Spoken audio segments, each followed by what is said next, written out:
Daily Seeking God. Setiap hari mencari Tuhan. Matesis, arti asli menjadi murid.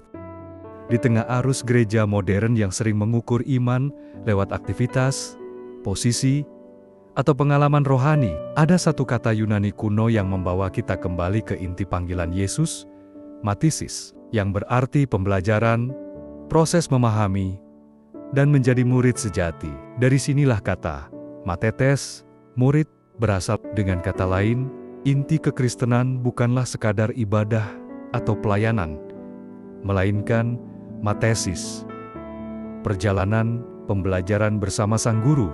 Kata matesis berasal dari akar Yunani mantano, yang berarti belajar, memahami, menerima ajaran melalui pengalaman. Walau bentuk nominal matesis sendiri tidak muncul langsung dalam Alkitab, kata kerjanya mantano dan turunannya matet, mendominasi teks Perjanjian Baru.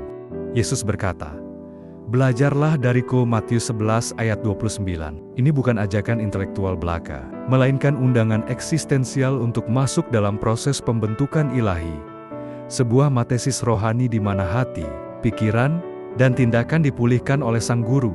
Dari akar yang sama, muncullah istilah matetes, yang berarti orang yang belajar atau murid dalam Injil dan Kisah Para Rasul. Kata ini muncul lebih dari 260 kali, menjadikannya identitas utama pengikut Kristus. Yesus tidak pernah memanggil orang untuk sekadar menjadi umat atau penggemar. Ia memanggil mereka untuk menjadi murid, para pembelajar kebenaran ilahi. Amanat agung, "Jadikanlah semua bangsa muridku," sesungguhnya adalah mandat matesis universal. Panggilan agar gereja menjadi komunitas pembelajar Allah, bukan sekadar tempat ibadah, tetapi sekolah kehidupan dalam kerajaan Allah. Dalam ranah filsafat Yunani klasik, matesis memiliki makna yang jauh lebih dalam daripada sekadar aktivitas belajar. Bagi Plato, matesis adalah pendakian jiwa menuju kebenaran. Proses di mana pikiran manusia dibimbing untuk mengingat kembali ide-ide ilahi yang telah tertanam dalam dirinya. Bagi Aristoteles, matesis adalah cara akal budi menata pengalaman menjadi pengetahuan sistematis. Sementara Descartes di kemudian hari menyebutnya sebagai matesis universalis, yakni ilmu universal tentang keteraturan dan rasionalitas segala hal, fondasi dari segala ilmu pengetahuan dalam terang iman Kristen. Seluruh makna filsafat ini menemukan puncaknya. Matesis bukan hanya proses rasional memahami dunia, tetapi perjalanan spiritual untuk mengenal Allah yang menata dunia itu sendiri. Rasul Paulus menulis, "Aku telah belajar, emesan, mencukupkan diri dalam segala keadaan." Filipi 4 ayat 11. Ia tidak hanya belajar konsep, tetapi mengalami perubahan natur melalui pembelajaran bersama Roh Kudus. Dengan demikian, matesis bukan sekadar kegiatan intelektual, tetapi pembelajaran pneumatologis, di mana Roh Kudus menjadi pengajar yang menuntun manusia memahami hikmat Allah. Gereja, dalam kerangka ini, bukan sekadar lembaga ritual, tetapi ekosistem pembelajaran ilahi. Ibadah menjadi kelas rohani, doa menjadi latihan kontemplasi, dan pelayanan menjadi laboratorium kasih. Menjadi murid berarti menjadi pembelajar yang terus-menerus diperbaharui.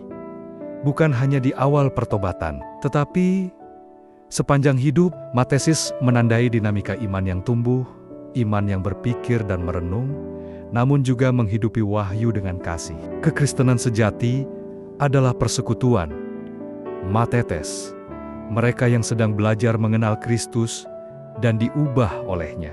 Matesis mengajarkan bahwa iman Kristen bukanlah penyerahan tanpa pengertian, melainkan penyerahan yang dilandasi pemahaman akan Allah yang terus berkembang. Belajar menjadi bentuk penyembahan, dan penyembahan menjadi cara belajar tertinggi. Seperti kata Yesus, "Setiap orang yang telah mendengar dan belajar dari Bapa datang kepadaku." Yohanes 6 ayat 45. Disinilah matesis mencapai puncaknya. Pembelajaran bukan sekadar pengetahuan, melainkan relasi dengan Sang Guru Agung. To be a Christian is to be a lifelong learner of Christ, a living embodiment of divine matesis. Hani Setiawan.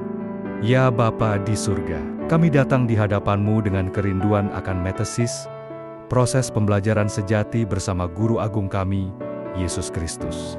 Ampuni kami jika sering mengukur iman hanya dengan aktivitas atau posisi dalam pelayanan. Ubahlah fokus kami.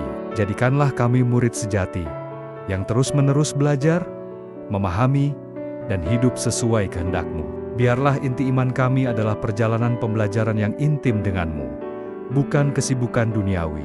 Amin.